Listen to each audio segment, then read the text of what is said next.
Radiociencias, transmitiendo para Internet desde la Ciudad de México, presenta Estas ruinas que ves, un noticiero de y para la Facultad de Ciencias.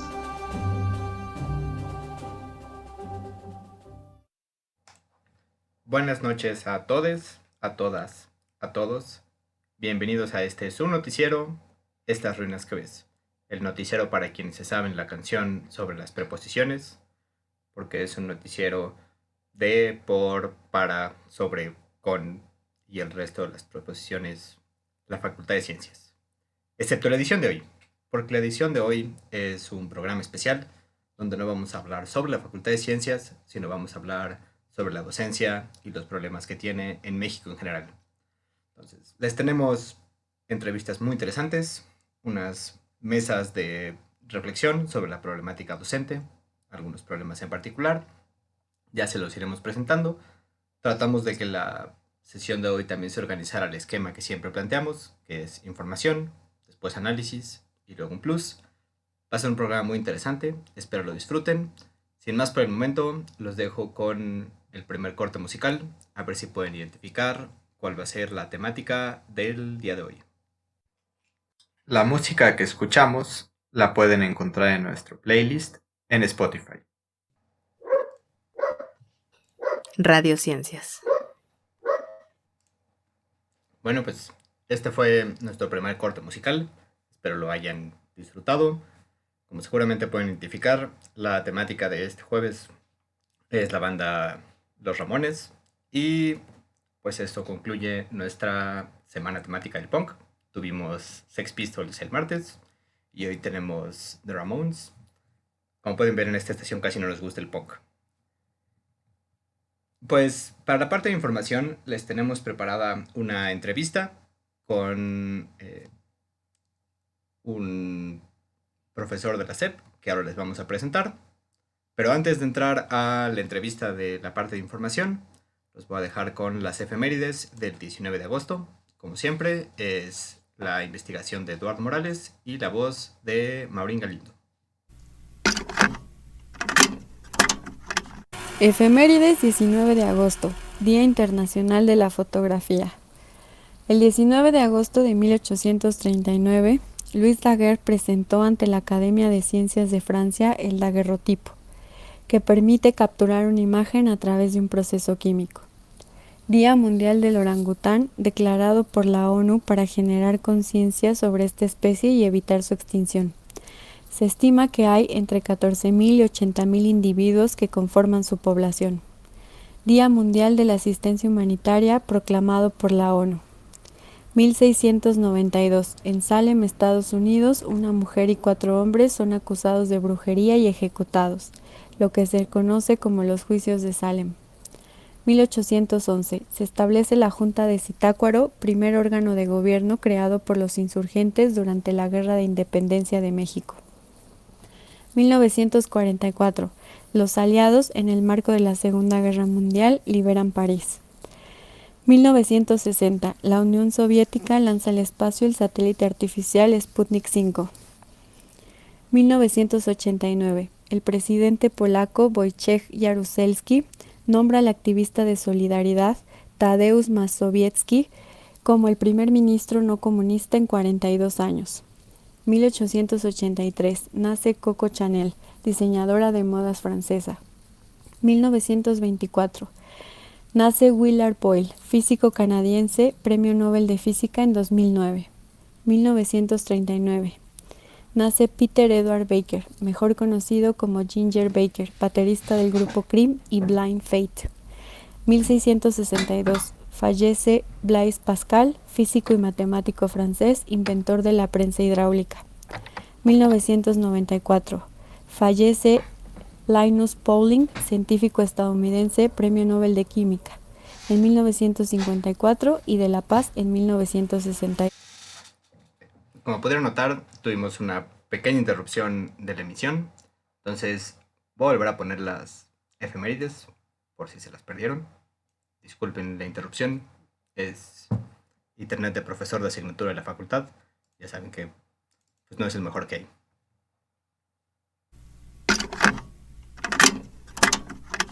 Efemérides 19 de agosto, Día Internacional de la Fotografía. El 19 de agosto de 1839, Louis Daguerre presentó ante la Academia de Ciencias de Francia el daguerrotipo, que permite capturar una imagen a través de un proceso químico. Día Mundial del Orangután, declarado por la ONU para generar conciencia sobre esta especie y evitar su extinción. Se estima que hay entre 14.000 y 80.000 individuos que conforman su población. Día Mundial de la Asistencia Humanitaria, proclamado por la ONU. 1692. En Salem, Estados Unidos, una mujer y 4 hombres son acusados de brujería y ejecutados, lo que se conoce como los juicios de Salem. 1811. Se establece la Junta de Zitácuaro, primer órgano de gobierno creado por los insurgentes durante la Guerra de Independencia de México. 1944. Los aliados, en el marco de la Segunda Guerra Mundial, liberan París. 1960. La Unión Soviética lanza al espacio el satélite artificial Sputnik 5. 1989. El presidente polaco Wojciech Jaruzelski nombra al activista de Solidaridad Tadeusz Mazowiecki como el primer ministro no comunista en 42 años. 1883. Nace Coco Chanel, diseñadora de modas francesa. 1924. Nace Willard Boyle, físico canadiense, Premio Nobel de Física en 2009. 1939. Nace Peter Edward Baker, mejor conocido como Ginger Baker, baterista del grupo Cream y Blind Faith. 1662. Fallece Blaise Pascal, físico y matemático francés, inventor de la prensa hidráulica. 1994. Fallece Linus Pauling, científico estadounidense, Premio Nobel de Química, en 1954 y de la Paz en 1962. Pues estas fueron las efemérides.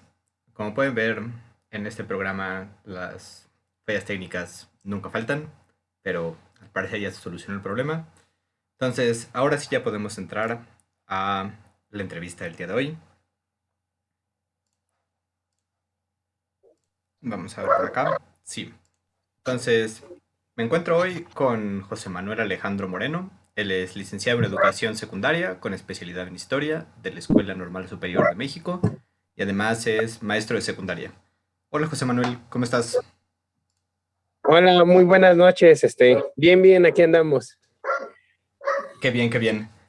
Entonces, cuéntame, hemos escuchado mucho en las noticias últimamente, pues, sobre el regreso a clases de la SEP.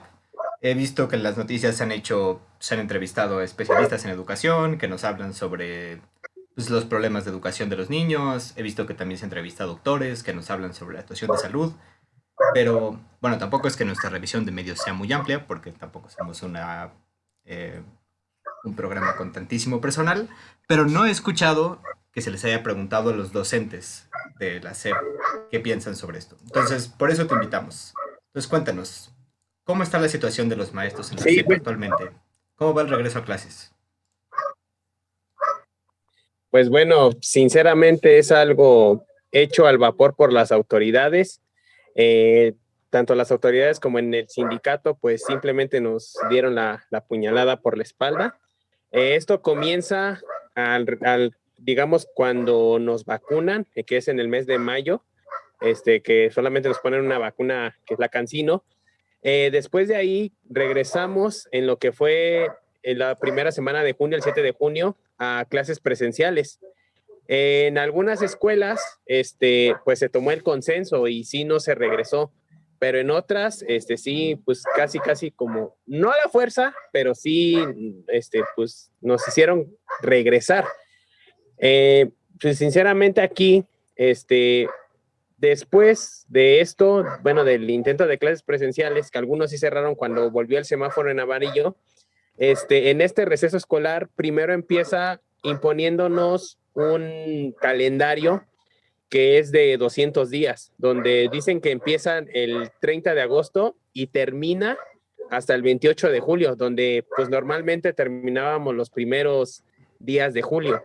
Ahí fue pues digamos el inicio de la imposición de este regreso a clases, donde después el presidente como el dirigente nacional del sindicato, el maestro Cepeda, dice que a nosotros se nos dio una consulta, pero sinceramente, si tú le preguntas a cualquier maestro, pues dicen, no, es que no hay condiciones. Y sinceramente no hay las condiciones para regresar. ¿Por qué?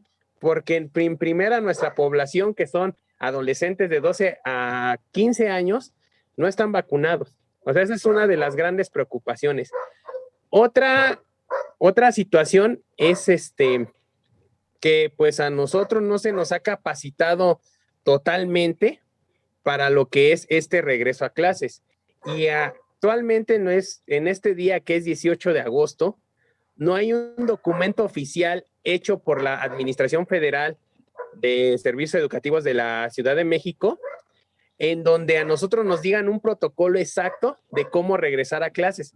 Y bueno, según la Secretaria de Educación, que es la maestra Delfina, nos dice que a nosotros ya se nos está capacitando, que incluso ya manejamos en la cuestión socioemocional, y vamos a regresar con todo con los niños, pero sinceramente son cursos al vapor. Solamente ella, esos protocolos, ella los conoce, pero sinceramente a nosotros los maestros estamos con la incertidumbre. ¿Por qué?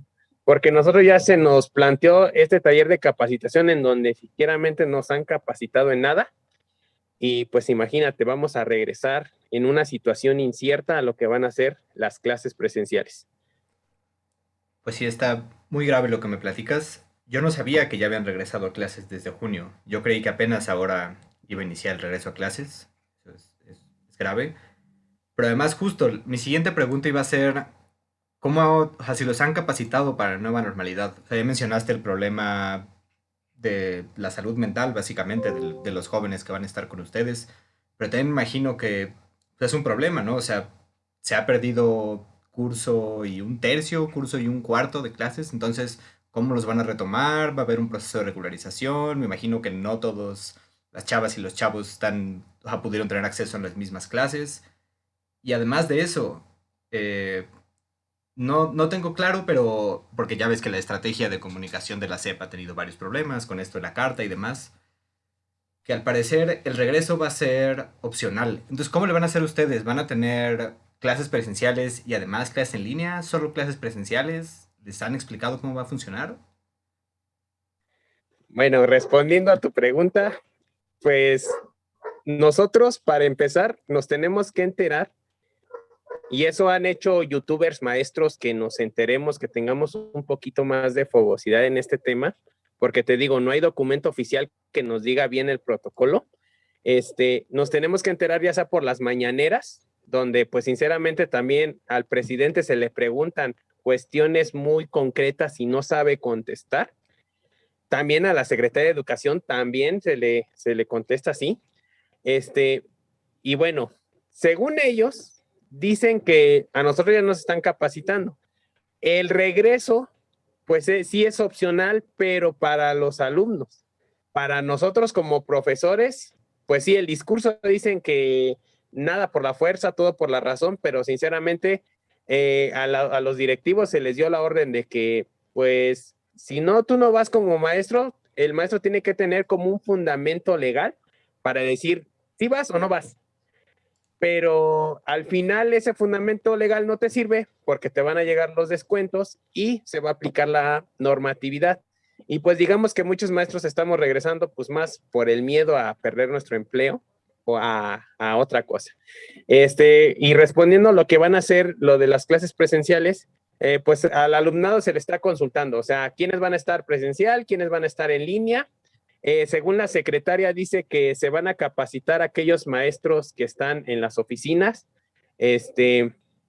para que ellos retomen el aprende en casa, pero al final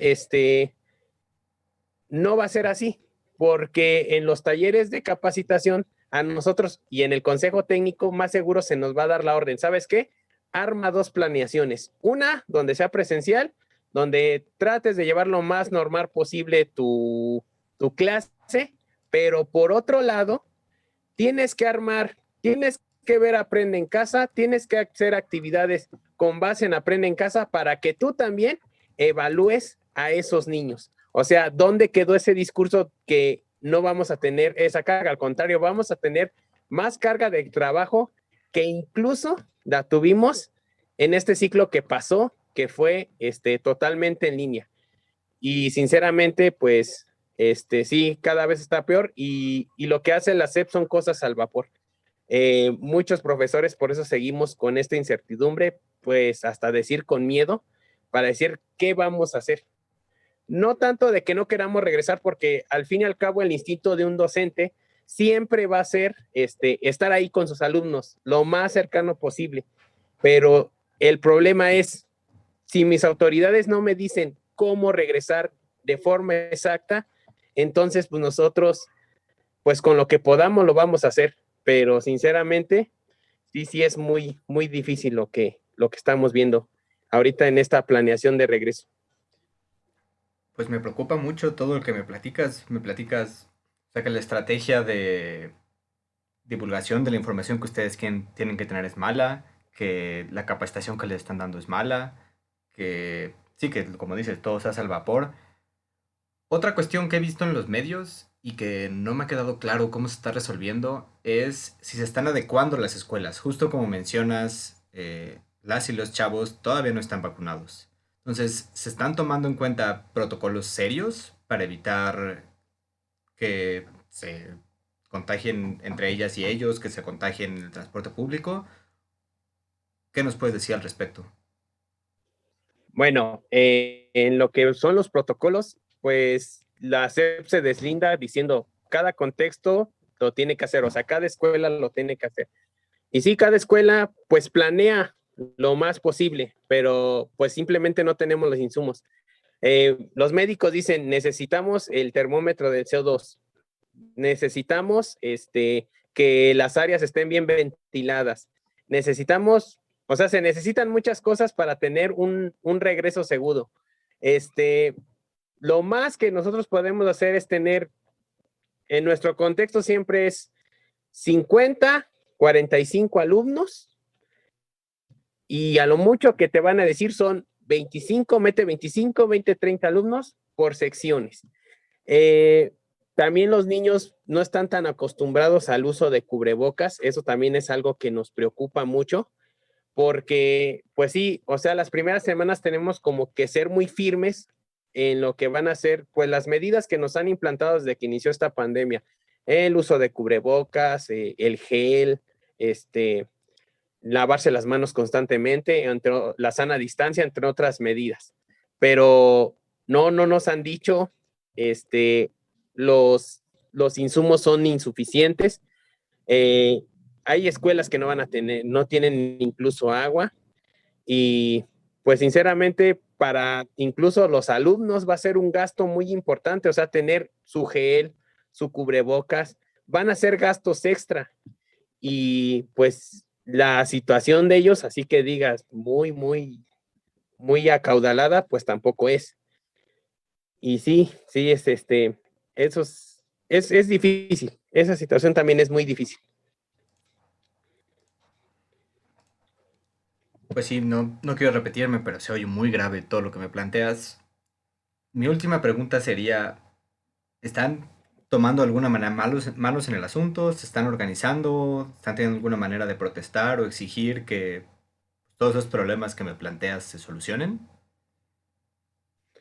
Pues muchos pues, hemos llegado a lo que es al principio la protesta pacífica hecha por un youtuber llamado Soy Docente, pero no hemos llegado así a, digamos, a tener un movimiento, porque lastimosamente el magisterio es muy desunido.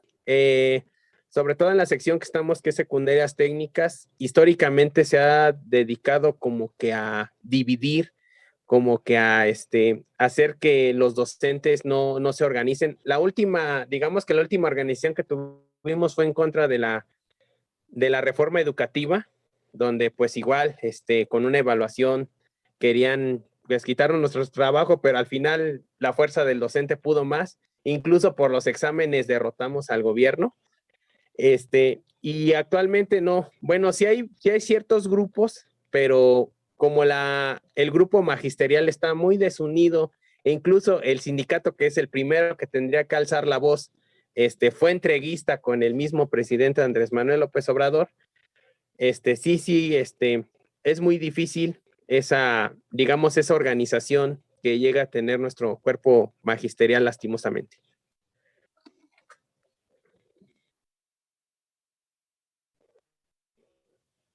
Pues muchas gracias. Sí, Ya sé que había dicho que esta iba a ser mi última pregunta, pero había una más que quería hacer y se me olvidó hacer. Y es sí, claro que sí.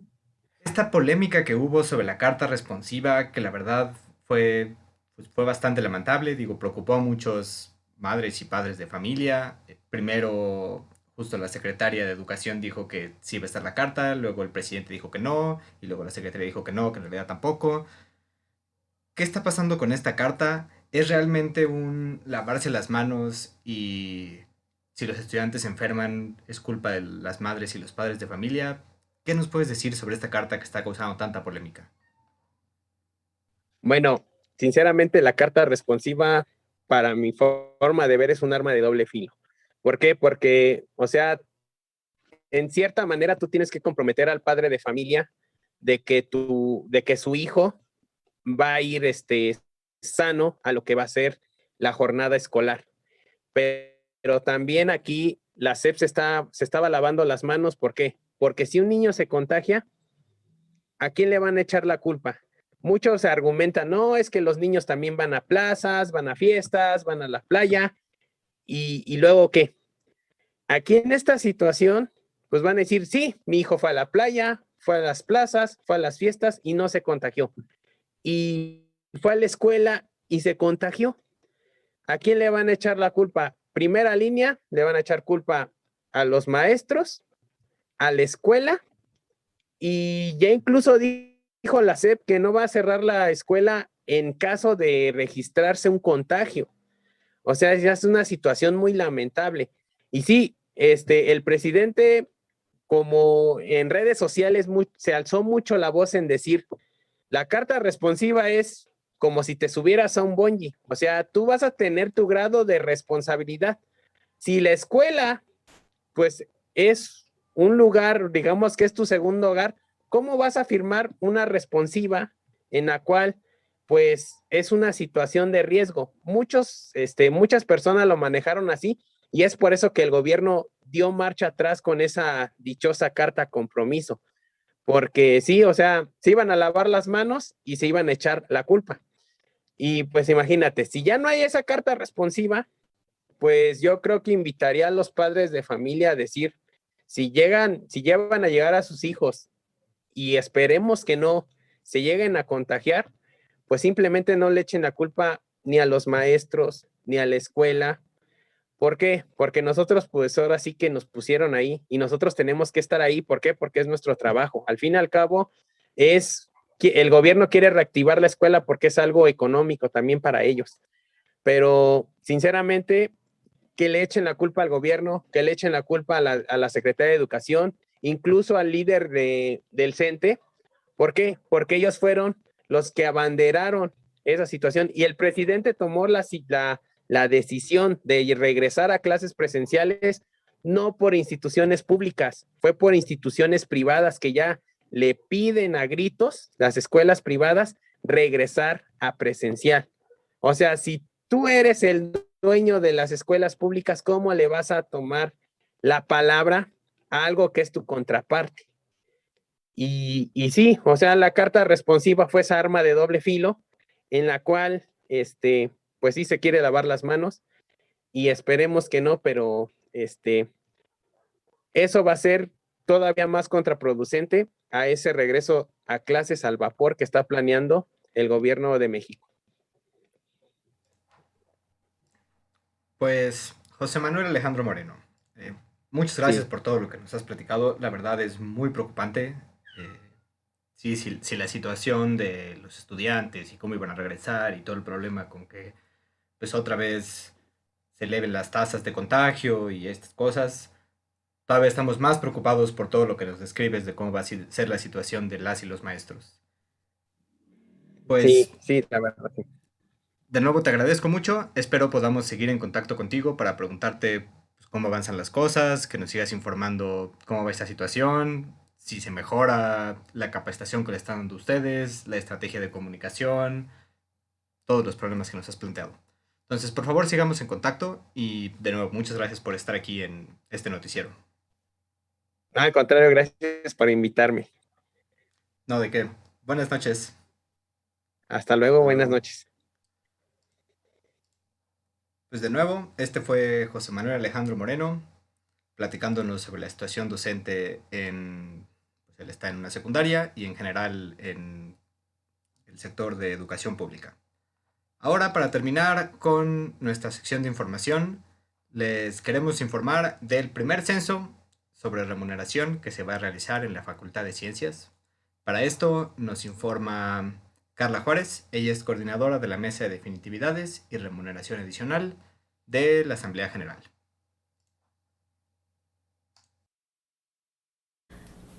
Los eventos suscitados a inicios del semestre 2021-2 han servido para una profunda reflexión por parte de la comunidad con relación a la situación del personal académico de la Facultad de Ciencias y de la Universidad en general.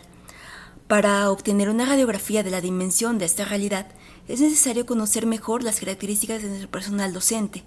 Para lograrlo, se levantará un censo con la finalidad de obtener datos específicos acerca de los perfiles demográficos y académicos, así como información de las actividades adicionales a sus horas frente a grupo y el tiempo que invierten en las mismas.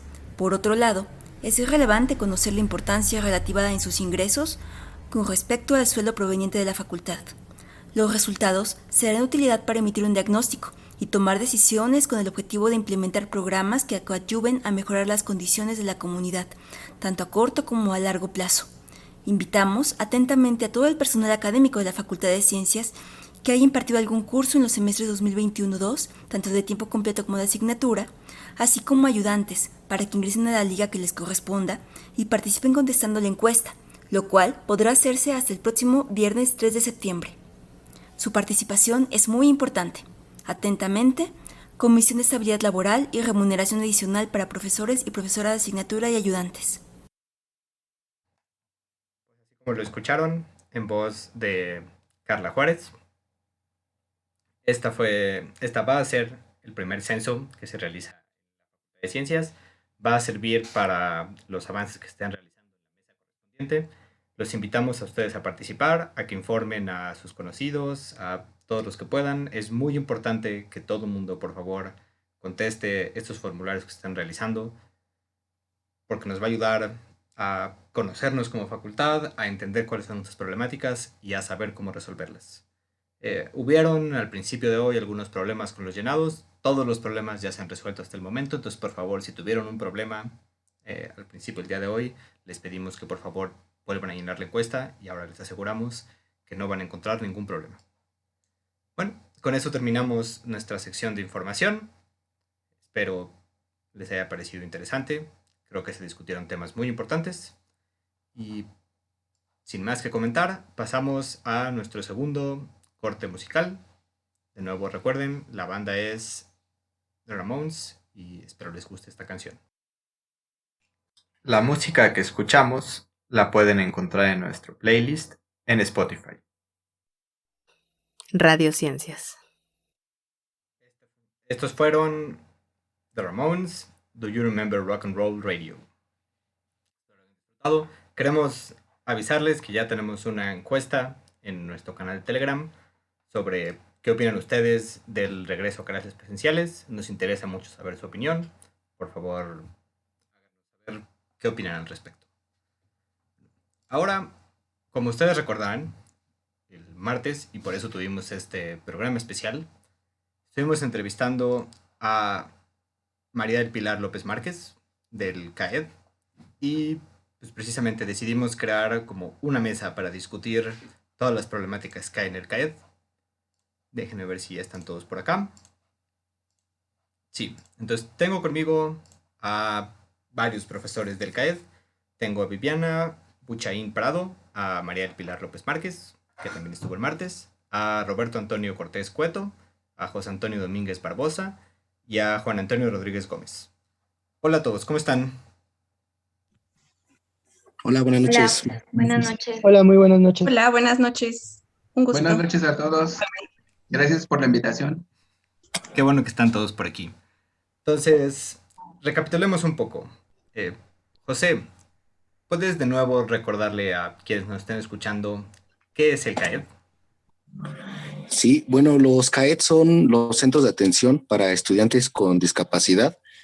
Estamos dentro de lo que es preparatoria abierta y estamos en toda la República. Somos 291 centros, somos 1,048 asesores, 16,696 estudiantes y bueno, pues nosotros les asesoramos a personas con las diferentes discapacidades para que presenten sus exámenes de preparatoria abierta. Muchísimas gracias por el resumen. Ok. Entonces, Pilar me estaba contando, y le estaba contando también a la audiencia el martes, que tienen un problema de que ya llevan varios meses sin que les paguen. Viviana, ¿nos puedes recordar qué está pasando? ¿Por qué no les están pagando? Claro, bueno, esta situación ya ha ocurrido en temporadas pasadas, en años pasados. Lo que sucede es que nos dicen que está el presupuesto ahí para este año, sin embargo, no llega a los asesores, no llega a los profesores. Y el tema aquí es que los jefes nos siguen pidiendo las actividades mensualmente, nos siguen pidiendo los seguimientos, nos siguen pidiendo las asesorías por videollamada y son muy poco empáticos con la situación que tenemos como asesores, que es justo la falta de pago y que si no hay pago, ¿cómo pretenden que nosotros demos asesorías sin recurso? Hay ocasiones en las que compañeros han buscado otras alternativas, como pues ir a zonas públicas donde haya internet gratuito y pues es una situación, digamos, de precariedad, ¿no? De mantenernos a nosotros en esta, pues en esta situación tan poco empática. Y no solo desde los asesores, sino también entender la situación de nuestros alumnos, que son personas con discapacidad y la educación no es igual que una persona sin discapacidad. La asesoría en línea se vuelve aún más compleja cuando estás atendiendo a una persona que es sorda y que necesita de un buen internet para poder hacer videollamada y poder hacer la lengua de señas. No es lo mismo darle clases y asesorías a una persona ciega que sabe braille y que necesita ser táctil para poder entender, ¿no? El conocimiento que nosotros queremos compartirles.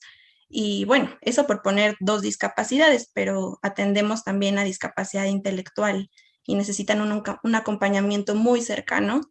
Y bueno, la situación es bastante compleja. Nosotros como equipo estamos muy unidos y nos encanta nuestro trabajo y estamos totalmente comprometidos con la educación con personas con discapacidad, pero sí nos ponen pues en una situación difícil, ¿no? Perfecto. Muchas gracias por la tan completa explicación. Entonces, creo que la problemática se puede dividir en dos. Una son, pues, obviamente, el problema de pagos y otra es las particularidades que ustedes enfrentan al trabajar pues, con una población en una situación especial.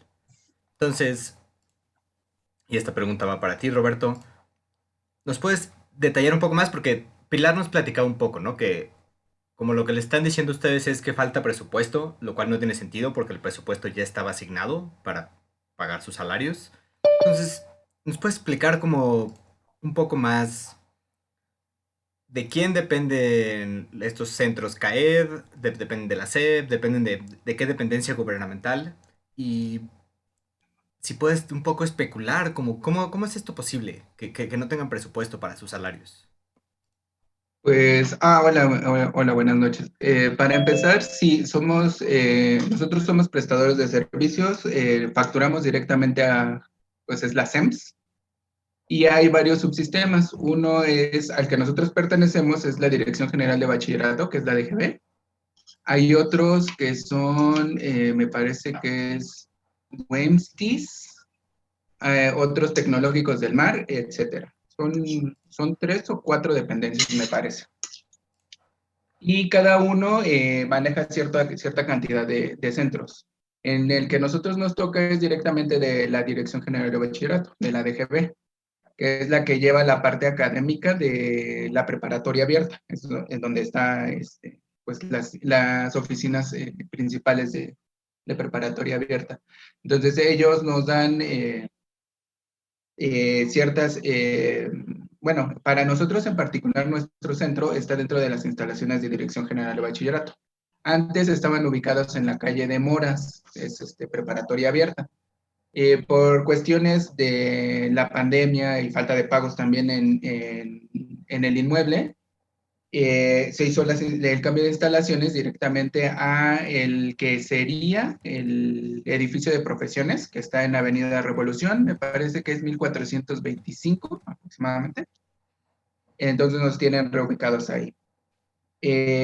Pues a través de estos subsistemas como DGB, a nosotros se supone que la encargada o el enlace directamente de SEMS con los Centros de Atención para Personas con Discapacidad, para los CAETs, es Miriam Durán. Es ella quien lleva, en otras palabras, es la que ve todos los recursos, cómo baja o cómo deberían de bajar los recursos hacia nosotros, para todas las dependencias, y es el contacto directo entre SEMS y estas dependencias que te comentaba, ¿no? Dirección General, hay CAETs en también los CETIS, los WEMSTIS y otras dependencias. Cada una de esas dependencias va dándoles plazos a los asesores para que entreguen ciertos trabajos, para que se nos dé nuestro pago, ¿no? Que lamentablemente ahorita ya llevamos 2 meses y medio que no hemos recibido. Las actividades que nosotros realizamos son el seguimiento académico para los estudiantes. Tenemos que prepararles actividades, ya sean escritas, ya sean en videos, ya sea grabados en audios o alguna otra forma. Nosotros les tenemos que hacer llegar esas actividades a cada uno de los chicos que tenemos. Además de esas actividades, se nos pide llenar el vaciado o todo el registro que hacemos con cada uno de los estudiantes en una plataforma que es directamente de la SEMS. El alumno que nosotros tenemos, desde ponerle el nombre completo en la plataforma hasta las observaciones que nosotros podamos tener, ¿no? Por ejemplo, si nosotros le mandamos a la actividad, qué actividad es, qué módulo está, qué unidad está, qué tema es, qué actividad es, si tiene alguna seriación y además si puede o ha hecho algún tipo de examen. Y además el trabajo ¿cómo se podría decir? Un trabajo especial que nos dan cada mes, ¿no? Una secuencia didáctica, una relación de columnas, etcétera. Entonces, todas estas cosas son lo que a nosotros nos están cargando la mano, ¿no? Nos están dando trabajo extra, y además es la justificación de por qué nos estarían pagando el salario a nosotros. No sé si eso aclara tu pregunta. Sí, o sea, eso me aclara todas las labores que ustedes realizan, ¿no? Que, según me comentas, es muchísimo y es muy admirable todo lo que hacen. Pero mi pregunta más bien iba en el sentido de cómo se explican ustedes que no les paguen. O sea, si es obvio que el presupuesto ya está asignado, es obvio que el presupuesto existe. ¿Qué pasó? ¿Se perdió en la red administrativa? ¿Alguien simplemente no firmó los cheques? ¿Cómo es posible que no les estén pagando? Mira, hay varias cosas, ¿no? Uno, pues, podemos especular que el dinero está ahí, pero están haciendo algunas otras cosas, ¿no? Otra que también habían manejado por ahí es que el recurso no había bajado porque como vino un proceso electoral, entonces eso lo iba a detener. Y la otra, la que es más reciente, es que hubo cambio en la parte, en dirección, bueno, perdón, en la Secretaría de Hacienda y Crédito Público, que acaban de cambiar secretario. Eso se lleva, por trámites burocráticos, lleva un tiempo que lo reconozcan como tal al secretario y además tienen que dar de alta las nuevas firmas para que se den, se liberen estos recursos. Entonces, ahí son algunas cosillas que se manejan. Perfecto, muchas gracias. Ahora, quería preguntarte a ti, Juan Antonio. No sé ustedes cómo lo piensan, pero a mí al menos estas explicaciones me parecen muy poco creíbles, ¿no? O sea, si fuera un problema como desde el nivel de secretarías o del nivel del proceso electoral, estaremos viendo muchos otros funcionarios públicos que no estarían recibiendo sus sueldos. Y hasta donde yo tengo entendido, ese no es el caso. Entonces, no sé cómo, si ustedes han hecho algún tipo de investigación, si han tratado como de explicarse esta situación. Y sobre todo quería preguntarte, ¿qué están haciendo para resolverlo? ¿Están organizando? ¿Cómo están protestando? ¿Qué han hecho? Sí, sí, hola, buenas noches. Mira, dentro de lo que se ha investigado, se han encontrado como de que el presupuesto se asigna, como bien lo dice Roberto, cada año, y el proceso que están llevando, bueno, hasta donde he investigado, es de que hay dos tipos de procesos para lo que son el bajar el pago. Uno es de que tienen que hacer la comprobación mes con mes, que es algo que hace un año, año y medio, ya es como obsoleto el que lo hagan. Y lo correcto es de que a inicio de año, después de enero, febrero, que es normalmente donde se hace el atraso de pagos, eh, tengan que haber pedido todo el recurso y tener todo el recurso desde un inicio del año, lo cual no están haciendo. Entonces, ese es como en ese caso primordial. Algo que también es como muy importante que entra de la parte fiscal es de que pues todos nuestros pagos dicen que son pagos en una sola exhibición. Entonces, estos son pagos que deberían caer a más tardar el quinto día del mes siguiente, lo cual es realmente falso. Muchas veces nos llega hasta 15, 20 días después. Y bueno, en cuanto a lo que se ha estado haciendo, se ha tratado como de mover por medios, se ha tratado de mover por redes sociales, por acercamiento incluso con los padres de familia, pero pues muchas veces no se ve esta parte o no se ha llegado a más. Lo que ha pasado los últimos 2, 3 años es de que siempre se ha hecho como movimiento, siempre se ha hecho a inicio de año, que es justo donde, como te comentaba, eh, tenemos el problema del pago inicial. Ya después se supone siempre es como más seguido, pero ahorita sí, desde que, como dijo Roberto, pasaron las elecciones y desde que fue elecciones fue como de no, es que por elecciones los pagos van a estar atrasados y desde ahí empezó todo el atraso. No sé, si te estoy aclarando como lo que me preguntaste. Sí, sí, sí, claro. Perfecto, con la explicación. Ok, entonces, eso creo que responde a la parte de los problemas de pagos. Además, ustedes tienen una problemática adicional que muchos otros de los docentes no tenemos y es eso, que ustedes trabajan con una población especial. Entonces, no sé, Pilar, si andas por ahí y me puedas platicar cuáles son el tipo de dificultades particulares a la enseñanza que ustedes practican, que enfrentan y las problemáticas que han encontrado ahora con, pues en general, con la emergencia sanitaria que todos estamos viviendo. Hola otra vez. Pues precisamente ya lo mencionaba Vivi. Nosotros habitualmente tenemos en el centro, de hecho en el centro en el que trabajamos, que es CAED 4, la población es mayoritariamente alumnos sordos, bueno, estudiantes sordos y estudiantes con discapacidad intelectual. Ambos casos son muy complicados. Precisamente los chicos con discapacidad auditiva, los sordos, pues requieren de una preparación especial de parte de nosotros.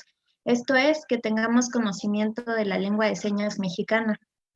Y aún así, muchos de los alumnos llegan de la secundaria sin saber sumar, restar, multiplicar, dividir, o sea, las cosas básicas, digo, que incluso nos sirven para defendernos en el día a día, pero además llegan incluso sin saber lengua de señas. Entonces, en muchos casos nos toca, pues, explicarles con mímica, con gestualización le llaman, o gestuno, acudir a escribirles en el pizarrón no es opción porque pues muchos de ellos, la mayoría, no saben español.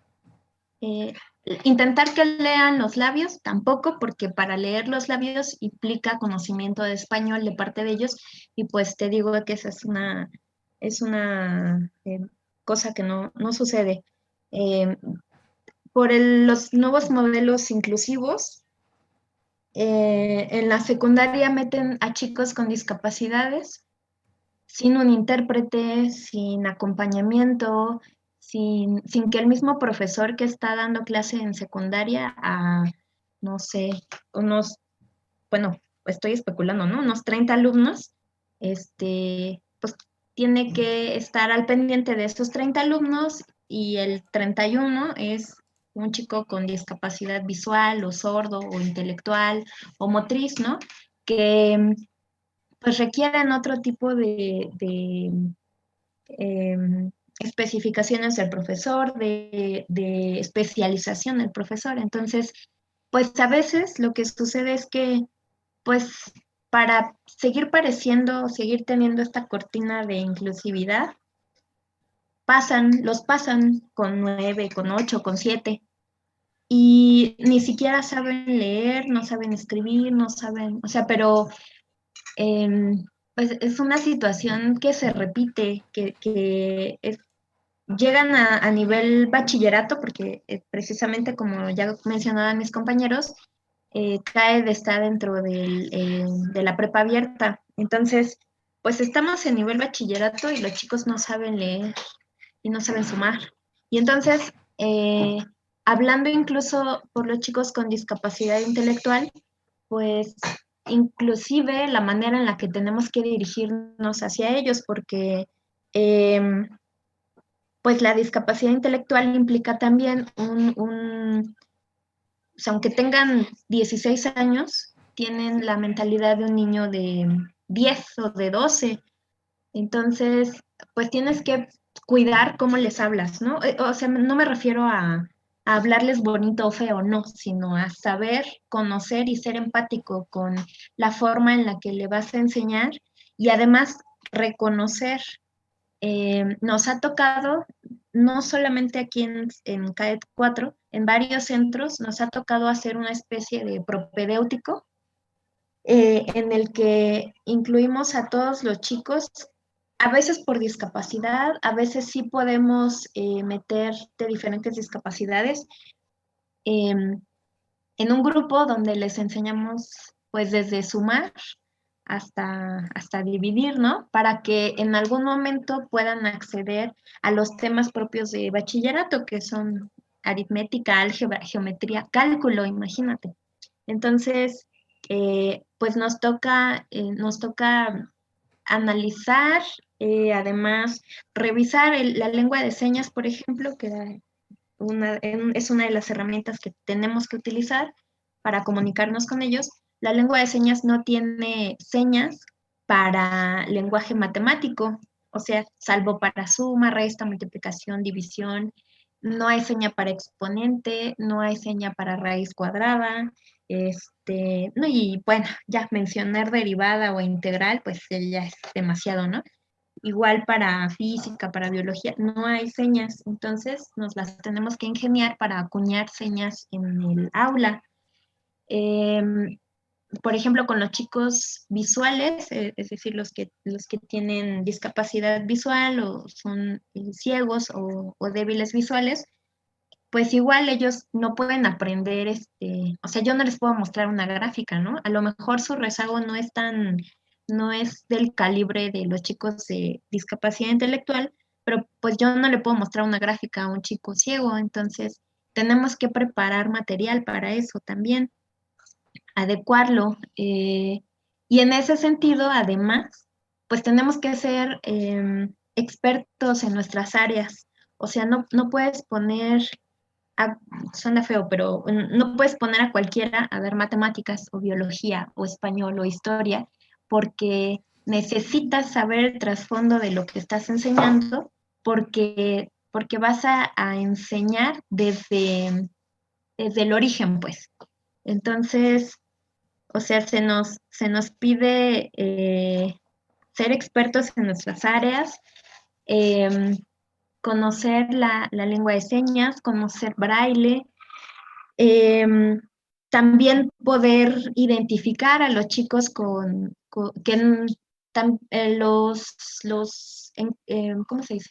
Los meten en la discapacidad intelectual, pero no es propiamente eso, y me refiero a los chicos con Asperger o autismo, que también atendemos. Entonces, también tienes que saber cómo hablarle a un chico con autismo, eh, comprender que si no se comunica contigo de la misma forma no quiere decir que no esté aprendiendo. De hecho, muchos de nuestros chicos con autismo o con Asperger son los que avanzan más rápido. Y los chicos intelectual de discapacidad intelectual, pues, por ejemplo, también son muy empeñosos, aunque les cueste mucho trabajo, van a otra velocidad, digo, somos muy conscientes de eso. Y pues hay que estar preparando material, hay que hacer pues repensar todo lo que aprendiste en la carrera, repensarlo para poder explicarlo y transmitirlo a los estudiantes, ¿no? Entonces, es,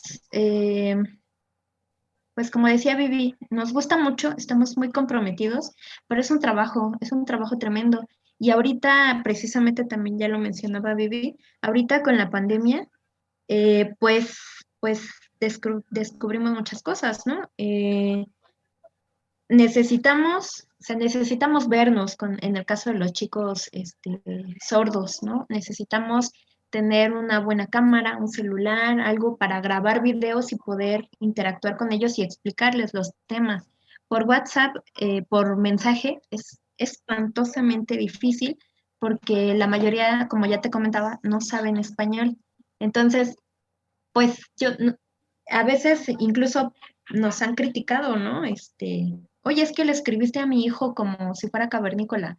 Yo revisar, yo mandar tarea. Pues sí, pero es que es la forma en la que van a entenderlo porque ellos no conocen todas estas características del español. Entonces le estoy escribiendo con todo el respeto del mundo, pero de la manera en la que pueda comprenderlo. Em, pues con los chicos de discapacidad intelectual, algunos de ellos ni siquiera sabían utilizar muy bien el correo, las plataformas, el WhatsApp, cómo mando un archivo, cómo tomo una foto. O sea, desde mandar una foto era una cosa muy complicada. Nos mandaban pues todo mal enfocado, Ok, ok, eh, ok. Muchas gracias, sí, Pilar. Sí, fue una descripción muy completa. Muchas gracias. ¿verdad? Sí, Sí, tengo sí, entendido que, pues sí, tú estudiaste aquí en la Facultad de Ciencias. sí. Nosotros, pues, este es un noticiero desde aquí. Entonces, sí, lo que nos comentas, pues sí, si nosotros se nos complica con gente que tiene los cinco sentidos y no está catalogada como con una discapacidad cognitiva, me imagino que ustedes, pues sí, desde la capacitación tienen distintas problemáticas. Ahora, se me está un poco acabando el tiempo, pero vi que acaba de entrar Adelina Rodríguez Ramos, que según me comenta la productora, ella es la encargada del centro. Entonces, Adelina, no sé si hay algo más que tus compañeros no hayan mencionado y que tú quieras decir. Ya nos explicaron un poco de la problemática laboral que tienen, ahorita la situación de que no les pagan, más o menos por qué no les está pagando o por qué, cómo se lo explican, y la problemática particular de la población a la cual ustedes enseñan. No sé si hay algo más que tú quieras aportar. Adelina, ¿andas por ahí? Sí, ahí voy, nada más que iba llegando aquí a la casa, y entonces, No, no pues, te preocupes.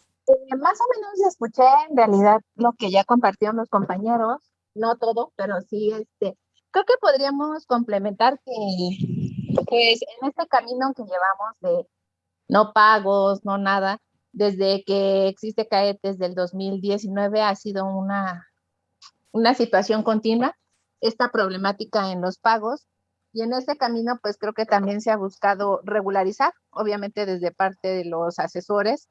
Ha habido en varias ocasiones situaciones o propuestas por parte del mismo gobierno para regularizar esto y desafortunadamente no hay una respuesta real. De hecho, este año se había proyectado a través de una reunión con el subsecretario que se tuvo el año pasado, que en este año la Dirección General de Bachilleratos iba a comprometer a crear como los medios para que se hiciera una propuesta para meterla a la Cámara de Diputados y se aprobara una ley para que se crearan las plazas para los asesores que elaboramos en CAET, ¿no?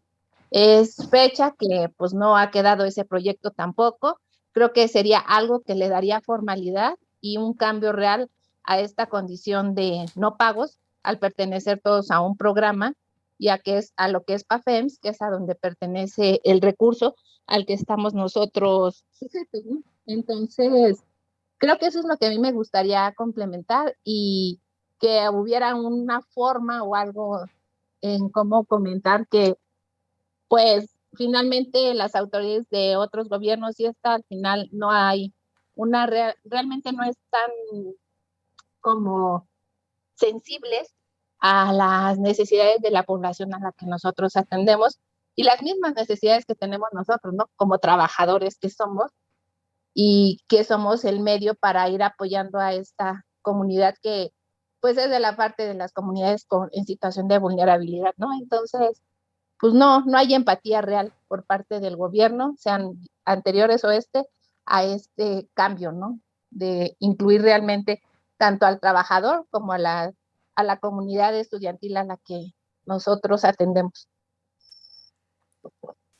Ay, Adelina, pues sí, es muy triste todo lo que ustedes nos comentan. Desde aquí, pues digo, no somos una estación de radio muy grande, pero desde aquí pues les ofrecemos todo nuestro apoyo. Desde aquí pues los acompañamos en sus denuncias, en sus exigencias. Pues sí, comparto completamente y todos los del equipo que sí, ustedes trabajan con una de las poblaciones más vulnerables en el país. Y pues es admirable todo el trabajo que ustedes realizan y es una lástima que estén enfrentando todos estos problemas. Entonces, pues les ofrecemos seguir en contacto con ustedes. Si tienen más denuncias, si tienen avances en el caso, pues están las puertas abiertas de este medio. Si tienen cualquier cosa que informar, cualquier cosa que denunciar, sigamos en contacto. Muchas gracias por estar ahí hoy con nosotros presentándonos su situación. Y pues sí, las puertas están abiertas. Buenas noches, muchas gracias. Gracias. Gracias, muchas gracias. Muchas gracias. Hasta pronto, muchas gracias. Hasta pronto, buenas noches. Pues estos fueron los profesores del CAED. Nos explicaron toda su situación, pudimos analizar un poco la situación en la que están. Queríamos justo mostrar que, a pesar de que en los últimos meses los docentes de la facultad hemos enfrentado problemas graves, particularmente las y los profesores de asignatura y los ayudantes, también en otros lugares hay serios problemas. Ya vimos lo que está pasando en la SEP, ahora vimos lo que está pasando en los CAED. Seamos solidarios. Bueno, no podemos terminar la sección de análisis sin nuestra editorial, entonces pasamos ahora a nuestra editorial y después vamos al tercer corte musical para pasar después al plus. Sigan sintonizándonos.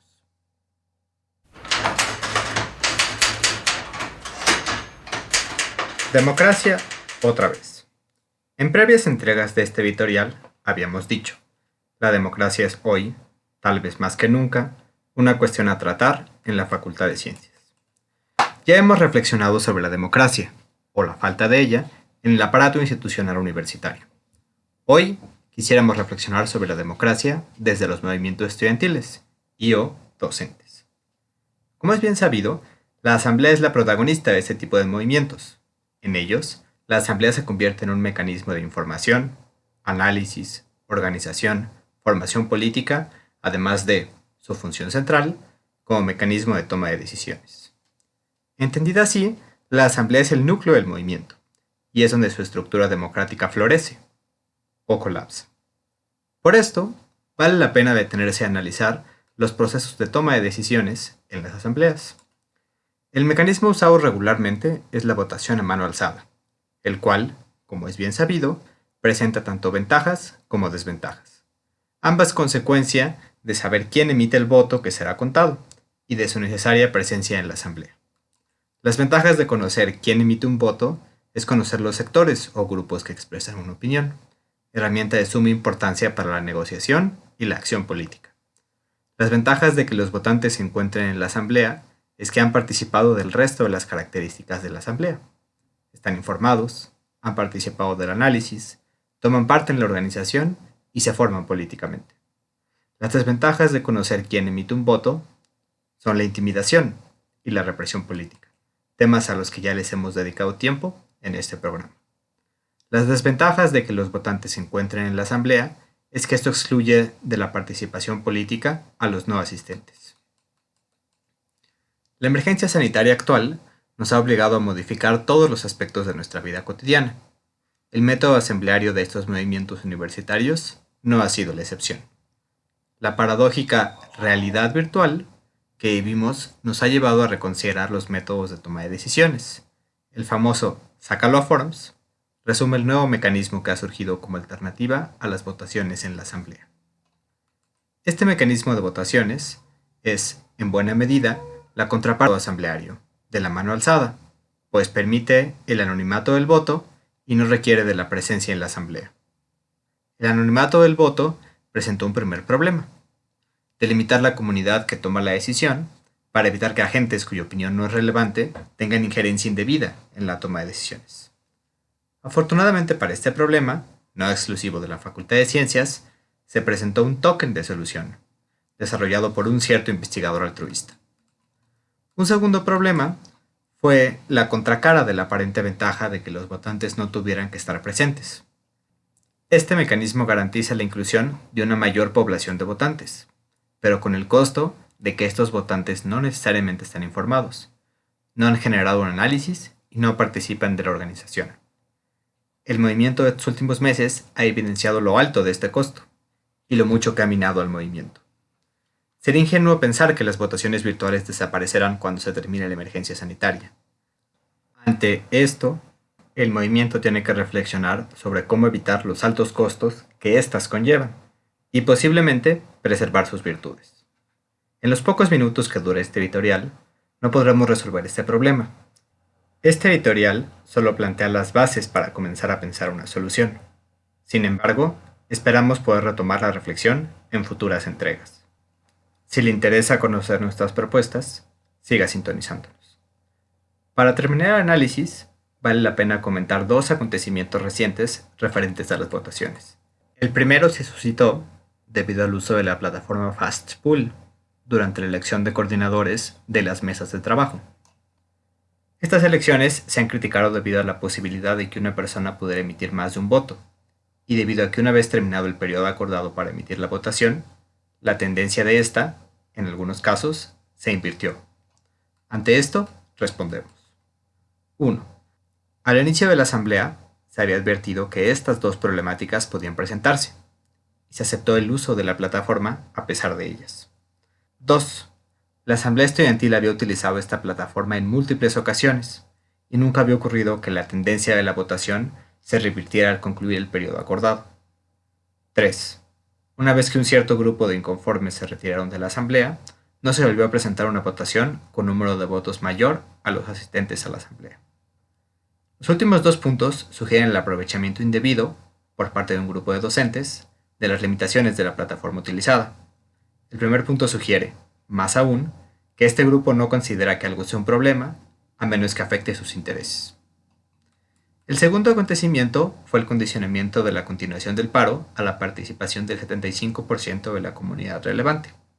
En este espacio ya se emitió la opinión de que esto fue un error, pues colocar un umbral tan alto es irreal e irresponsable. No queda más que concordar con esta opinión y aceptar la crítica. Sin embargo, vale la pena recordar que el levantamiento del paro era necesario, precisamente porque, como ya hemos explicado, las votaciones virtuales no reflejan realmente la fuerza organizativa ni la voluntad política del movimiento, opinión que ya habíamos expresado previamente y cuyo agresivo rechazo orilló al movimiento a la salida del condicionamiento. La música que escuchamos la pueden encontrar en nuestro playlist en Spotify. Radiociencias.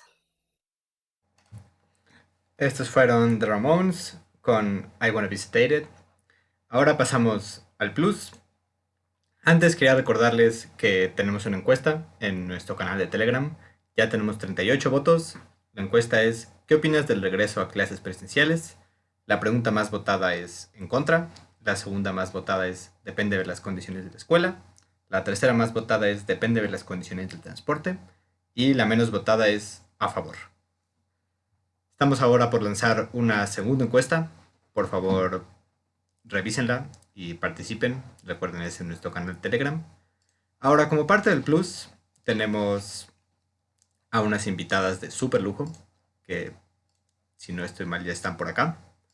Entonces, vamos a discutir la problemática de las universidades del bienestar Benito Juárez. Tenemos por una parte a Linda Marín. Ella es bióloga por la Benemérita Universidad Autónoma de Puebla, es doctora en ecología por la Universidad de Michigan y es miembro del SNI, del Sistema Nacional de Investigadores. Además es profesora fundadora de estas universidades en Jaltocán, Tlaxcala, en donde ha impartido diversas materias.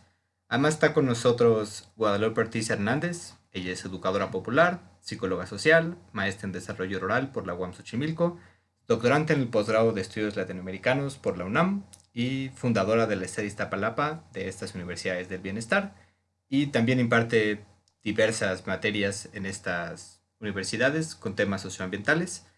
Y por último está Mario Juárez. Él es psicólogo social y maestro en estudios latinoamericanos. Lleva 2 años de docencia en la Escuela de Medicina Integral y Salud Comunitaria de Tlalpan. Hola a todos, ¿cómo están? Hola, buenas noches. Buenas noches. Buenas noches.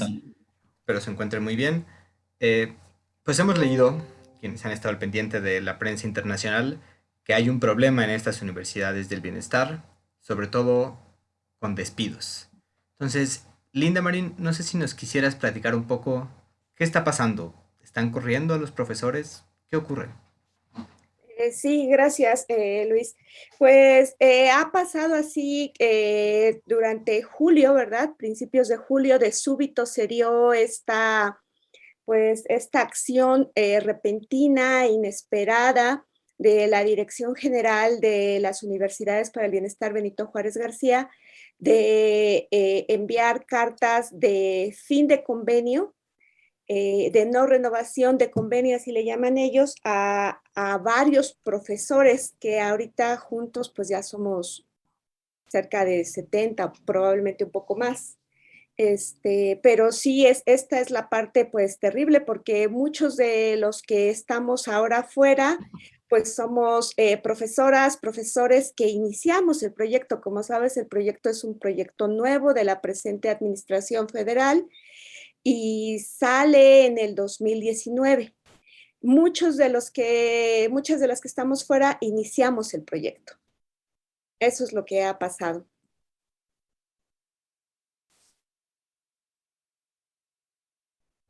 Muchas gracias, Linda Marín.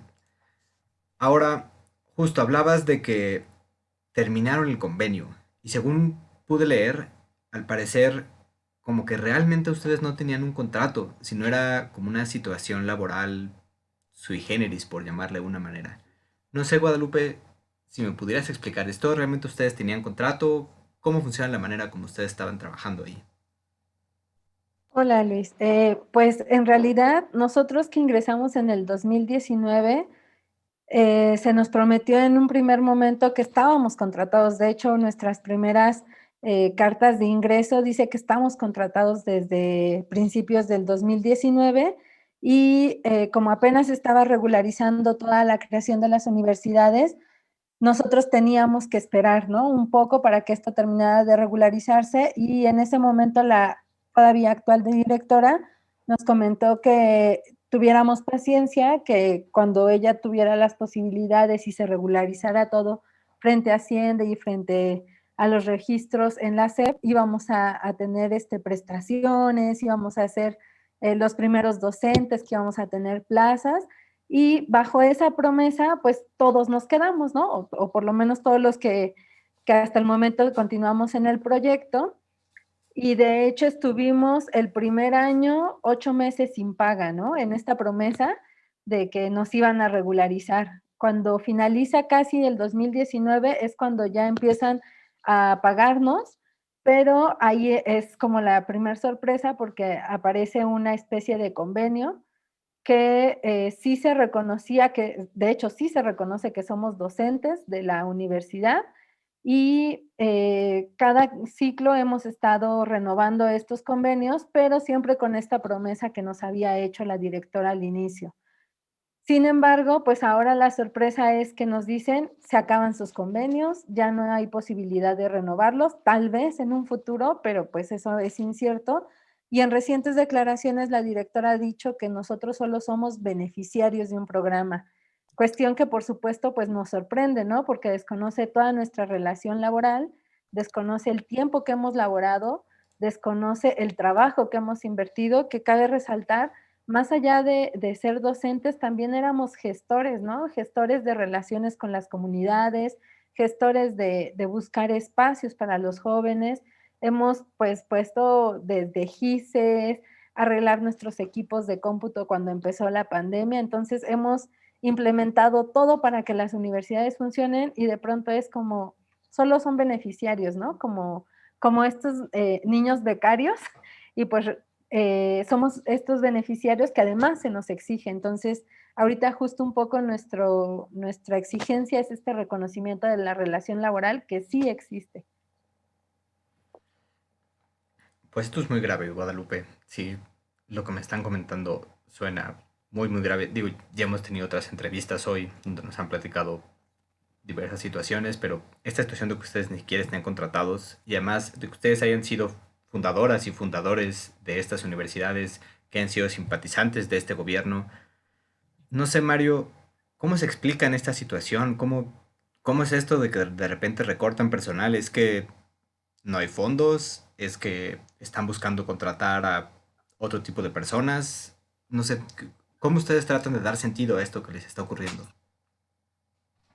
Ok, bueno, pues gracias, buenas noches por el espacio. Bueno, yo retomaría un poco tu pregunta inicial, ¿qué está pasando en las VBJs? Y la enlazo con esta segunda pregunta. La verdad es que yo creo que no sabemos qué está pasando en las VBJs, ¿no? Y tenemos evidentemente algunas hipótesis. Y la primera pregunta que tú haces, ¿qué está pasando en las universidades para el bienestar? Creo que es la pregunta que nos deberíamos de hacer todos, toda la sociedad, todo el estudiantado, los mismos docentes que se presumen ahora, de alguna otra manera desdeñando nuestros propios perfiles y trabajo, ¿no? Porque dicen que van a llegar profesores de altísimo nivel y altísima calidad, como si nosotros pues no lo fuéramos. Yo fui un poco sucinto en la cuestión de la presentación, pero bueno, tengo 10 años de experiencia docente, he participado en varios proyectos de investigación, en fin, ¿no? Entonces, yo creo que la primera pregunta es la que nos hicimos todos y hasta la fecha creo que no tenemos una respuesta clara. O sea, ¿qué está pasando? No lo sabemos, ¿no? Un poco lo decían la maestra Linda, la maestra Guadalupe, pues de la noche a la mañana, un poco primero de voz en voz, mediante el coordinador, la mayoría de las veces coordinadora de nuestras sedes, nos enteramos con que pues el perfil ya no es el adecuado, ¿no? Este es el discurso oficial, el perfil ya no cumple con las necesidades de la universidad, cuando después de, en mi caso, por lo menos 2 años, yo también estoy desde el principio, desde octubre del 2019, pero bueno, la escuela en la que yo trabajaba tiene otras características, ¿no? Entonces, la pregunta inicial es esa, ¿qué está pasando? Y invitamos a todas las personas que se hagan esta pregunta, ¿qué está pasando de la noche a la mañana? Sabemos hoy en día, gracias a nuestros propios contactos, a nuestra propia red, que ahorita por lo menos estamos... sabemos de 80 casos, una serie o sea, es un número importante, pero desafortunadamente cada día se suman más personas, a veces gente que se entera un poco por las redes sociales que ya abrimos, gente que nos dice a mí me despidieron en abril, en fin, entonces la pregunta es como muy amplia y creo que tendríamos que hacérnosla todos y todas. ¿Qué está pasando? El discurso oficial, justamente lo que tú mencionabas, no sabemos si es un recorte de presupuesto.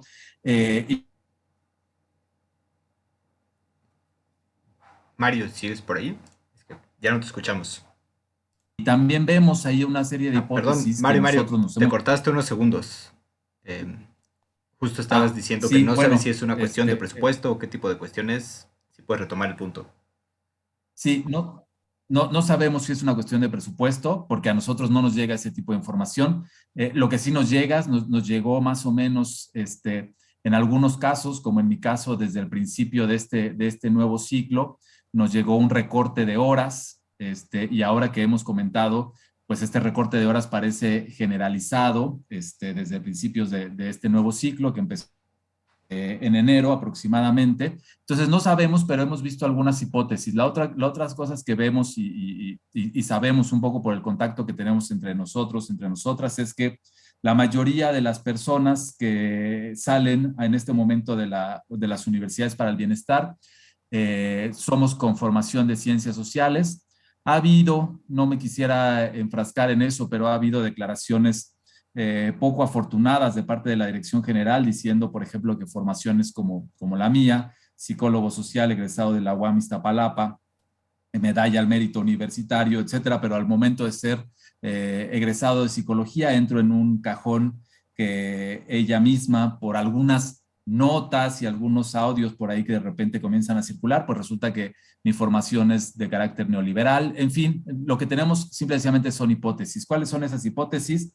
No se quiere reconocer la relación laboral que existe y nos preocupa muchísimo porque pues, el gobierno federal viene de una reforma laboral en contra del outsourcing y a nosotros nos tratan un poco peor que outsourcing. Entonces, por un lado está como la cuestión laboral, por el otro lado, una especie de tecnificación o no sabemos cómo llamarlo, donde sale toda la gente de ciencias sociales o la mayoría de gente de ciencias sociales cuando pues somos un perfil fundamental y un pilar fundamental para la formación de de las y los estudiantes de nuestras sedes, porque es un proyecto o en un inicio se plantó como un proyecto interdisciplinar. Y bueno, y finalmente, pues alguna de las otras hipótesis, pues precisamente podrían ser eso, o sea, recorte de presupuesto, o sea, yo creo que la pregunta, insisto, la debemos hacer todos, ¿no? ¿Qué está pasando? No lo sabemos, no tenemos claro, pero lo que sí es que pues nuestra relación laboral está ahí, nuestros años de experiencia docente y en el trabajo están ahí, lo decía un poquito hace rato la maestra Guadalupe. Leí por ahí una nota de la jornada que decía que es un programa pequeño y austero. Bueno, yo me conecté un poco tarde porque mi computadora estaba fallando, entonces es austero porque especialmente en la pandemia nosotros hemos puesto pues todos nuestros recursos, nuestra red inalámbrica, nuestro equipo de cómputo, que como decía la maestra Guadalupe, tuvimos que actualizar equipos de cómputo. Entonces, de repente, pues es fácil decir que es austero, cuando pues desde este lado nosotros estamos poniendo todos nuestros recursos y además nos llegan recortes de horas ya, digamos, no sé cómo decirla, asignadas, te asignan una cantidad de horas, pero te pagan menos, ¿no? Entonces, pues la pregunta, insisto, es para todos. ¿Qué está pasando? Habría que hacérnoslo a todos y habría que hacerlo a las autoridades pertinentes, ¿no?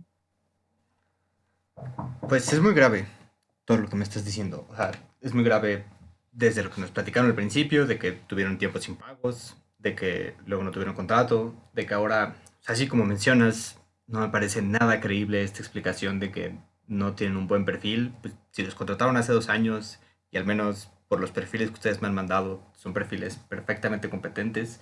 Si hay una suerte de lógica neoliberal detrás, eso hace más que asustarme. Eh, sí, es algo muy, muy grave. Linda, ahora quería preguntarte por una parte si tú tenías algunas otras hipótesis que querías aportar y por otro lado, pude revisar en redes sociales el pliego petitorio que ustedes tienen. Entonces, no sé si le pudieras resumir a nuestra audiencia qué es lo que ustedes están pidiendo. Sí, mira, en términos de hipótesis podríamos extenderlas, pero otra importante puede ser también esta represión, cacería de brujas que se ha ejercido contra algunos de los actores más analíticos y críticos al interior de las universidades para el bienestar Benito Juárez García.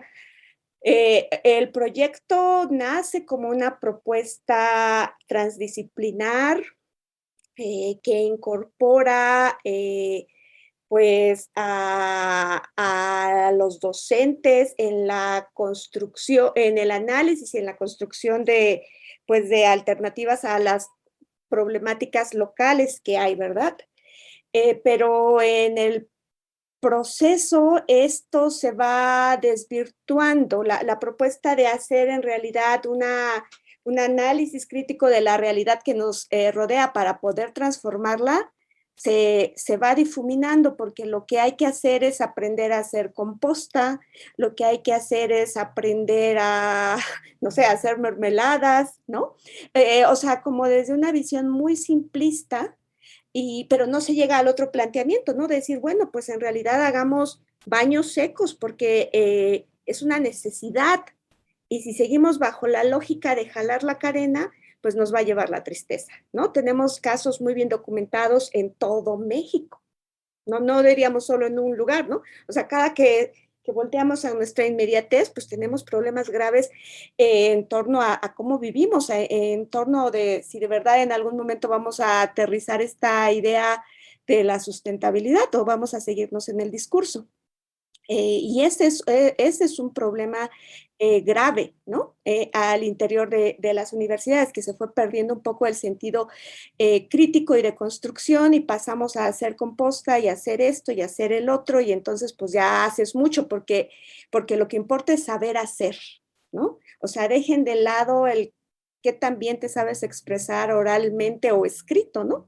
Y bueno, podríamos hablar muchas otras cosas al respecto de la calidad de los escritos mismos que pueden venir de dirección general, pero esa es otra razón, otra explicación, otra posible hipótesis de los despidos, y en realidad no son excluyentes como las que mencionaba anteriormente Mario, con la que ahorita estoy mencionando, pues no son excluyentes porque finalmente somos estos seres humanos, seres humanas que estamos pues, sorteando múltiples situaciones y con múltiples puntos de vista en un momento dado, ¿no?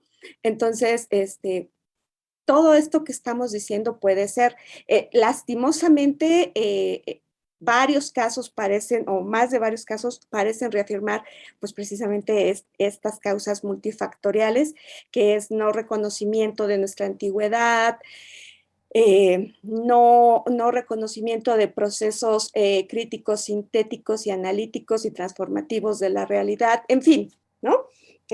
Bajar del salario. Hay muchas razones o explicaciones de fondo. Las razones no las sabemos porque solamente se nos dice que pues ya se acabó el convenio, ¿no? En algunos casos se aducen quejas de estudiantes y de docentes, pero pues valga el espacio, ¿no? O sea, pues esas cosas ocurren y el asunto es poder hablarlas, ¿no? Y trabajarlas, no nada más así de la noche a la mañana, ya te vas porque eres muy mala, ¿no? Y resulta que eres muy mala después de 2 años y 3 meses de trabajar arduamente en la universidad, ¿no? Antes no eras mala, ni cuando dabas los folders, ni todo el tiempo que viniste trayendo la compu y la pala y esto, entonces no eras mala. Ahorita ya eres mala. Entonces, insisto, pues hay un complejo de razones que pueden ayudarnos a medio entender qué está pasando. Ahora, en términos de nuestro pliego petitorio, Estamos pidiendo lo más básico de lo más básico de lo más básico. Como bien decía Guadalupe, nosotros firmamos esos convenios porque nos dijeron que eran temporales. O sea, esta es la otra cosa. A mí me cayó de sorpresa esta notificación pública que hizo en días pasados la directora general del organismo coordinador para las universidades del bienestar, Benito Juárez García, porque en ese momento yo me enteré que era beneficiaria de viva voz de ella, ¿no? Porque hasta antes yo estaba firmando esos convenios en el entendido de que pues se iba a hacer realidad lo que nos dijeron el 19, 18 de marzo, ¿no? Cuando nos mandaron una cartita diciendo que estábamos contratados y que la contratación empezaba a partir del 20 de marzo. Entonces, regresando, pliego petitario 1, que se reconozca la relación laboral, porque pues qué bonito construir una universidad nueva para los más marginados, desprotegidos de la nación mexicana, que sin duda es muy loable, pero resulta que estamos echando mano pues de un sector súper desprotegido al que todo el tiempo hemos tratado peyorativamente, porque si no quieren el trabajo, como nos dijeron en el curso de inducción en Pátzcuaro, hay 23,000 esperando. Entonces y en ese momento se hablaban de trabajo, pues, pero que se reconozca la relación laboral, ¿no? Que se reconozca nuestra antigüedad, porque no es posible que, pues, si hoy me llamaran para volver a entrar a la universidad, pues empiezas de nuevo y firma tu convenio y ya, ¿no? Entonces, la antigüedad, ¿no? Otro punto importantísimo es de pues la seguridad social, ¿no? La seguridad social es súper amplia, pero como trabajadores, ¿qué queremos? Lo más básico, seguro médico y las prestaciones básicas, ¿no? Aguinaldo, ya prima vacacional, ya es un lujo, ¿no? Vacaciones. O sea, aquí no había vacaciones, así como que nos paguen siempre completo, porque había meses en los que había como cambio de ciclo escolar, de ciclo escolar, la transición, y entonces, no, pues ahora les vamos a pagar un 40% menos, ¿no? Se dio así todavía en enero del año pasado. Esos son algunos de los puntos más relevantes, ¿no? Nuestra seguridad social, seguro médico y prestaciones. ¿Qué otro punto del pliego petitorio tengo en este momento? Se me puede estar yendo alguno, pero pues mis compañeros me podrían apoyar con eso, retomar el punto. Claro. Muchísimas gracias, Linda.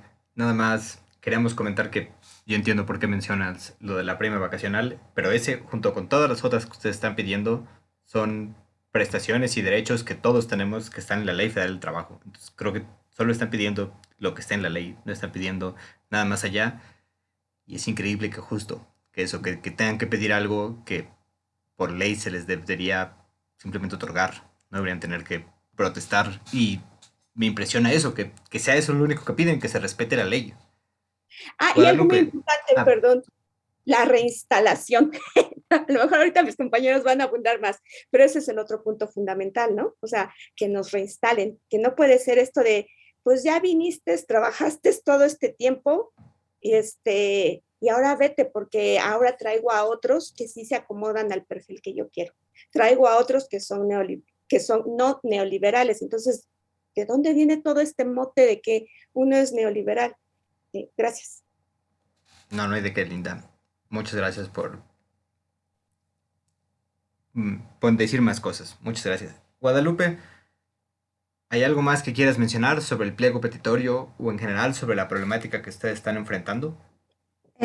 Sí, también, bueno, dentro de lo que estamos buscando es que realmente se haga el pago justo de lo que trabajamos, ¿no? En realidad, como lo mencionaba Mario, en muchas ocasiones trabajábamos más tiempo y nos pagaban menos.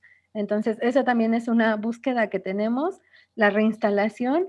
Y otro de los puntos que nos parece también fundamental es la libertad de cátedra. había una conducción, al inicio estaba como un poco más abierto a construir el proyecto, pero ya en los últimos meses había una dirección de parte del organismo central que nos marcaba, ¿no?, pautas, y que creo que para construir una universidad pública, gratuita, democrática, es necesario plasmar también en los estatutos esta libertad de cátedra, y esto justo para enriquecer la visión de los y las jóvenes que están dentro del proyecto. Y algo que también me gustaría resaltar es que esta universidad, si bien está pensada para los sectores más excluidos, para los jóvenes que no han logrado entrar a la universidad, pues necesita también tener una amplia matrícula, ¿no? En el caso de la sede donde yo colaboraba, pues éramos, hasta el último momento que yo colaboré, éramos solo 4 profesores, 3 de tiempo completo, perdón, 4 de tiempo completo y 1 de medio tiempo. Entonces, también la matrícula de profesores, pues, debe de ampliarse.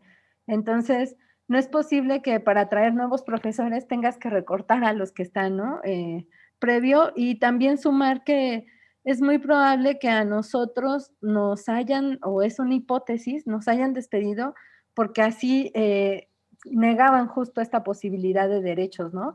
Y creo que también en el sentido de construir una universidad democrática es necesario tener, pues, contratos laborales, no solo para nosotros que ahorita hemos sido despedidos, sino también para los nuevos profesores que llegan. No pueden ser beneficiarios, ¿no? O sea, es contradictorio incluso al propio modelo de la universidad, al propio modelo de nación que está planteando el presidente, y que además están haciendo ahí toda una ley justo para erradicar el outsourcing, pero pues nosotros somos un claro ejemplo de la precarización en todo su esplendor, ¿no? Entonces, ¿cómo justo empatamos esta parte de una universidad pública, crítica, pensante, con estas prácticas que pues no corresponden, ¿no?, a este proyecto de nación, y que no corresponden entonces a ser un modelo incluyente? Entonces, creo que eso me gustaría mucho enfatizar, que es necesario, sí, el reconocimiento de la relación laboral. No somos beneficiarios porque se nos exige cumplir horarios, se nos exige cumplir con resultados. Entonces, no solo para nosotros, sino también para los que vienen, es necesario tener mejores condiciones de trabajo. Muchas gracias, Guadalupe. Tienes toda la razón. Creo que ya no hay mucho más que agregar. Le iba a preguntar a Mario si tenía algo más que agregar en el poco tiempo que nos queda, pero creo que tuvo un problema, no sé si con su internet o con su computadora. Entonces, bueno, creo que nos vamos a quedar. Sí. Ah, no, ya regresó. Mario, ¿andas por aquí? Sí, sí. Ah, Sí. perfecto. Solo te iba a Ya. preguntar, ya no nos queda mucho tiempo, pero si tenías algo que agregar sobre el pliego petitorio, sobre lo que nos han dicho tus compañeras, ¿tienes algo más que decir? Sí, claro, o sea, coincido plenamente con esta postura de que, o sea, lo que estamos pidiendo es la cuestión más básica, ¿no? El respeto a nuestro trabajo, que la dirección general, que no denoste nuestro trabajo ni nuestros perfiles. A ver, yo lo decía desde el principio, yo soy psicólogo social, di durante 8 años aproximadamente antes de llegar acá a las universidades del bienestar, donde estuve 2 años, di clases de psicología. Y bueno, a ver, sí, yo trabajaba en una escuela de medicina, pero ¿qué materias daba? O sea, un poco para entender, porque parece de repente la cuestión del perfil está como en abstracto. ¿Qué materias daba? Salud mental, ¿no? Por ejemplo.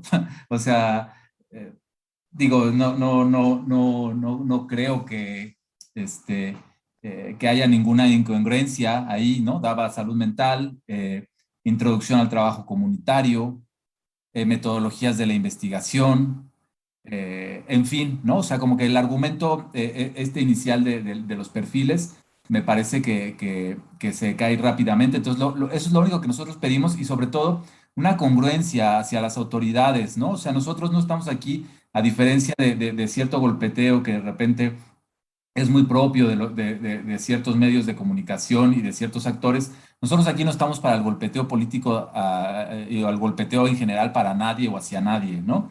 Lo único que exigimos es un poco de congruencia con el proyecto. Cuando nosotros comenzamos en este proyecto y y también mis compañeras aquí lo podrán reiterar, se nos habló de un proyecto sumamente horizontal. Ahora lo que estamos viendo es un proyecto totalmente vertical. No tenemos, la cuestión del perfil, más allá de lo que yo te pueda decir de las materias que impartí o no, no tenemos un dictamen de este perfil. O sea, a mí no me ha llegado una carta donde me digan, Mario Juárez, no cumples por X, Y, o sea, no tenemos un dictamen. Cuando solicitamos cualquier tipo de aclaración, lo que uno encuentra es silencio absoluto y no se diga ahora, por ejemplo, después de que recibimos la dichosa carta de agradecimiento. Yo todavía tuve que participar, bueno, más bien no tuve, todavía participé porque se me habían asignado horas, que por cierto me retrasaron mis 2 quincenas y me lo quisieron condicionar a la firma de esta carta de agradecimiento. Yo participé todavía en el llamado, entre comillas, curso propedéutico y yo, digamos, de parte ya de la coordinación de mi sede, ya no voy a hablar de la dirección general, de parte de mi sede ya ni me preguntaron, oye, ¿cómo te fue? ¿Cuántos se conectaron? O sea, nosotros llegamos a un proyecto interdisciplinario que ahora parece que se borra. Nosotros llegamos a un proyecto horizontal donde, y en un principio sí lo fue así, las cosas se fueron después acomodando y eso creo que en última instancia no es benéfico para ningún tipo de universidad ni para ningún tipo de proyecto democrático, ¿no? Yo por ahí, yo daba clases en una escuela de medicina, pero por ahí ironizábamos en algún momento cuando hay escuelas de derecho dentro de las universidades para el bienestar, ¿qué les van a enseñar en la materia de, de derecho laboral, ¿no? O sea, ¿qué les van a enseñar? O sea, ¿qué tipo de contenidos? Entonces, yo creo que lo único que pedimos son dos cosas, o que se podría resumir en una, congruencia. Congruencia para, si hay la ley a la reforma, la reforma a la ley del trabajo para evitar el outsourcing, seamos congruentes con eso, ¿no? Demos derechos laborales, lo que decía la compañera Guadalupe, algunos de nosotros directa o indirectamente con el caso de la pandemia pasamos por situaciones complejas, no tenemos ningún tipo de seguridad social. Ahorita justamente se me fue el internet, nosotros ponemos nuestros recursos porque creo que nuestra labor docente, y eso es parte del espíritu docente de todos, o sea, de todos los, creo que es parte del gremio en general, es un espíritu de entrega y de colaboración. Entonces, lo único que pedimos, yo creo que es congruencia en el aspecto de que se reconozcan nuestros derechos laborales, congruencia de que si es una universidad que se dice incluyente, tienes que ser incluyente en todos los sentidos. Si es una universidad que se dice social y comunitaria, pues ser social y comunitario, o sea, lo que decía la maestra Guadalupe, se han gestionado, nosotros justamente fuimos como o somos muchas veces gestores, nos tocó hacer trabajo de campo aún dentro de pandemia. Entonces, yo creo que para resumir, lo único que pedimos es congruencia. Insisto, no estamos aquí para golpetear a nadie, y por eso nuestras alusiones, por ahí hay algunos medios que intentan denostarnos. Pues nosotros pedimos eso, congruencia. Ya no, mi perfil ya no es apto, dime por qué, ¿no? Y ahora lo que nos estamos encontrando es con un absoluto silencio, ¿no? No hay ningún tipo de comunicación. Cuando ahora vimos tristemente la cuestión de ver dónde están todos nuestros documentos, no tenemos documentos firmados de ningún tipo por parte de las autoridades. Entonces, insisto y reitero, creo que lo único que nosotros pedimos es congruencia para una nueva universidad, congruencia para con las y los estudiantes, congruencia para los docentes que vienen. O sea, con toda sinceridad, a título personal hago un llamado de reflexión para mis colegas que se quedaron en sede y para mis próximos colegas que llegarán a la sede o sea, ya te diste cuenta, ya nos estamos dando cuenta dónde estamos parados. Congruencia es lo único que yo quisiera agregar. Pues, muchas gracias, Mario.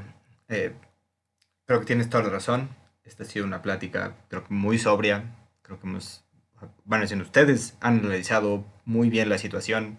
Me parece que han demostrado que sus demandas son completamente justas, completamente legales, y que hay un problema, no solo, como lo menciono ahora, de derecho laboral, sino un problema en el discurso, justo como lo dicen. ¿Cómo puede ser una universidad que se dice incluyente cuando realiza estas cosas? ¿Cómo se puede decir que ya se acabaron las prácticas neoliberales cuando se realizan este tipo de cosas? Lo que han dicho, creo que lo han dicho muy bien. Entonces solo nos queda agradecerles por estar en el programa de hoy, ofrecerles, como hemos ofrecido en todo el programa de hoy, las puertas están abiertas, seguimos en contacto. Si ustedes necesitan difundir más información, si hay alguna otra denuncia que quieran realizar, pues, en cualquier momento, aquí estamos, solo pídanlo. Pues de nuevo, muchas gracias por estar aquí. Buenas noches a todas y a todos. Buenas noches, gracias.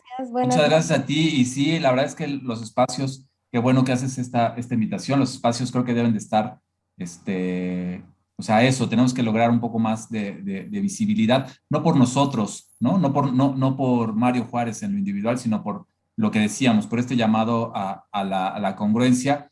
Y cierro solamente con esto que tú decías, ¿qué está pasando? Que toda la sociedad y los propios beneficiarios, estudiantes o como le queramos llamar de los programas, nos hagamos la misma pregunta. ¿Qué está pasando en las universidades del bienestar? ¿No? Pues muchísimas gracias. Seguimos en contacto. Gracias por estar aquí. Gracias a ti. Buenas noches. Buenas noches. Chao, chao. Bueno, pues ahí lo estuvieron. Estos fueron varias docentes y bueno, 2 maestras y un maestro de las universidades del bienestar Benito Juárez, denunciando la situación que han vivido, la situación en la que están, las exigencias que tienen de justicia. Así terminamos el programa de hoy. Realizamos 2 encuestas, ya les platiqué de la primera, ahora les voy a platicar de la segunda, que no ha tenido tantos votos como la primera. La pregunta es, ¿te gustan estos noticieros sobre temas más allá de la facultad? La respuesta más votada es sí, pero me gustan más los que son sobre la facultad. La segunda respuesta es sí, más que los que son sobre la facultad. Y la última es no, mejor solo traten temas de la facultad. Entonces, nos sentimos muy aliviados de que al menos les parezcan que estos son buenos programas. Y sí, en general nos vamos a abocar a temas de la facultad, pero nos parece que no hay que cerrar las miras y observar que la problemática que nosotros vivimos pues, no es solo de nosotros, ¿no? Hay todo un problema docente junto con otros problemas que está viviendo el país y pues, nos toca ser solidarios, nos toca informarnos y nos toca ver cómo podemos apoyar con lo poco que podemos apoyar. Bueno, pues sin más que decir, les agradecemos mucho por habernos escuchado hoy. Regresamos como siempre todos los martes a las 8 con la programación habitual y terminamos así, recuerden, nuestra semana temática del punk. Pasamos a Blitzkrieg Pop de Los Ramones y así termina el programa dedicado a Los Ramones.